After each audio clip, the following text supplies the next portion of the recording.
यो 1-1.5 महिना बाददेखिको यो जोइनिङ कार्यक्रममा सबैभन्दा बेसी टिएमसी को बीजेपी में जोइनिङ हुनेछ। यो म भन्दैछु, अगर बीजेपी को नेताहरूले शीर्ष नेताहरूले टीएमसी बाट कुनै पनि जोइनिङ गरेन रहेछन् भने यो 1.5-2 महिना बाददेखिको म राजनीतिबाट यहीँबाट साइन गरेर सन्यास लिन्छु अनि टाउको खुइलाएर मुनि पेन्ट चाहिँ खोल्दिन, माथिको सर्ट नाङ्गै गरेर कालचिनीको यो चौपतीमा घुम्ने छु म आगामी दिनमा। कि बीजेपी को समर्थकहरूले भन्नु हुँदैछ कि कुनै पनि टीएमसी को जोइनिङ माने लिया जाँदैन भनेर भन्नु हुँदैछ।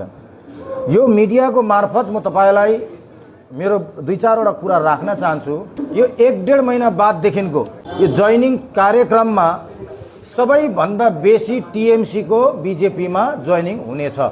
यो म भन्दैछु, अगर बीजेपी को नेताहरूले शीर्ष नेताहरूले टीएमसी बाट कुनै पनि जोइनिङ गरेन रहेछन् भने यो 1.5-2 महिना बाददेखिको म राजनीतिबाट यहीँबाट साइन गरेर सन्यास लिन्छु अनि टाउको खुइलाएर मुनि पेन्ट चाहिँ खोल्दिन, माथिको सर्ट नाङ्गै गरेर कालचिनीको यो चौपतीमा घुम्ने छु म आगामी दिनमा।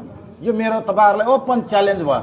कुनै पनि बीजेपी को नेताले टीएमसी तपाईको नेता होस्, बीजेपी टीएमसी को पंचायत मेम्बर होस्, समिति होस्, जिल्ला परिषद जोइनिङ गराउँदैन भने चाहिँ मैले यो तपाईहरुलाई भनिदिएको क्यामेराको मार्फत कि म टाउको खुलाएर यहाँ म ओपन सन्यास लिएर राजनीति गर्दिन, म छोड्दिन्छु म राजनीति। तर सबैभन्दा बेस्ट टीएमसी बाट जोइनिङ गर्छ। यो सुनिराख्नुस् तपाईले।